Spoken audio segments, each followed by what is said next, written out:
દેશની સરહદ પર માતૃભૂમિની રક્ષા કરતો સૈનિક અનાથ બાળકો માટે પિતા બને છે ત્યારે માનવતાનો સાચો પ્રહરી બની જાય છે। છોટાઉદેપુર જિલ્લાના કવાંટ તાલુકાના નવાલજા ગામના ભારતીય સેનાના જવાન વિજય રાઠવાએ આવું જ અનોખું ઉદાહરણ પૂરું પાડ્યું છે। દેશની સરહદ પર ફરજ બજાવતા વિજય રાઠવાએ વર્ષ 2022માં કવાંટ નજીકના હમીરપુરા ગામે 18 લાખની જમીન ખરીદીને અનાથ અને નિરાધાર બાળકો માટે આશ્રમની સ્થાપના કરી હતી। આજે આશ્રમમાં 115 અનાથ બાળકોને આશરો મળ્યો। આશ્રમમાં રહેવા, જમવા, કપડાં, શિક્ષણ તેમજ તમામ દૈનિક જરૂરિયાતોની વ્યવસ્થાઓ તેઓ પોતાની આવકમાંથી કરે છે। નવાલજા ગામના આ જવાન દેશ સેવા અને માનવ સેવાની બેવડી જવાબદારી નિભાવી રહ્યા છે।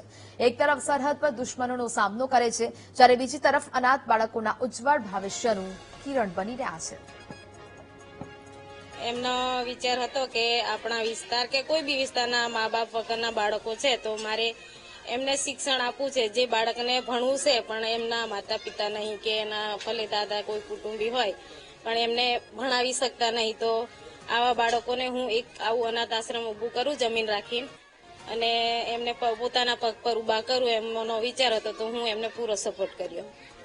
અઘરું તો બહુ જ એમ અત્યાર સુધી પડે છે, કેમ કે સ્ટાફને પગાર ચૂકવવાનો, લાઇટ બિલ, ગેસ સિલિન્ડર કે બાળકોને કઈ બીમાર પડે આ તે હોય તો અમે જાતે એમના પગારમાંથી અમે બધું મેનેજિંગ કરીએ છીએ। હું શાળા નંબર 1માં ભણવા જાઉં છું કવાંટ। હું ભણી ગણીને નોકરી કરીશ। મારા મા બાપ નથી, હું તેરલનાથ આશ્રમમાં રહું છું। હા,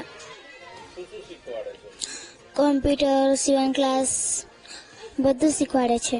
બાળકોને અમે એમને શિસ્તમાં રહેતા શીખવાડીએ અને એમને કોઈ બી ભણવામાં કંઈ બાળકનો નબળું પડતો હોય એ બાળકને અમે જેથી કરીને આગળ વધે એના માટે અમે શીખવાડીએ છીએ અને બાળકને સાર સંભાળ રાખીએ છીએ।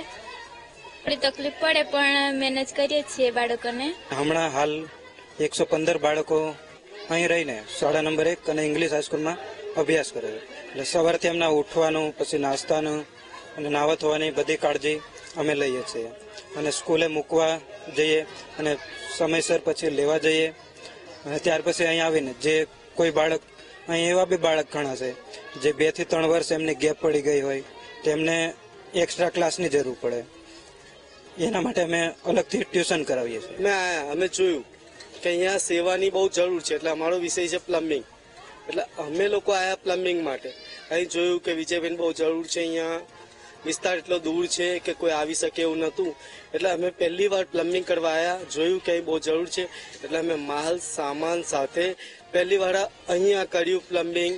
ત્યાં પછી બીજું બન્યું, ત્રીજું બન્યું અને આજે બી પ્લમ્બિંગને જ્યારે બી જરૂર છે તો અમે કુદરતી રીતે ભગવાન ખબર નહીં કેવી રીતે અમને શક્તિ આલે છે કે વિજયભાઈનો ફોન આવતા પહેલા અમે આવી જઈએ છીએ।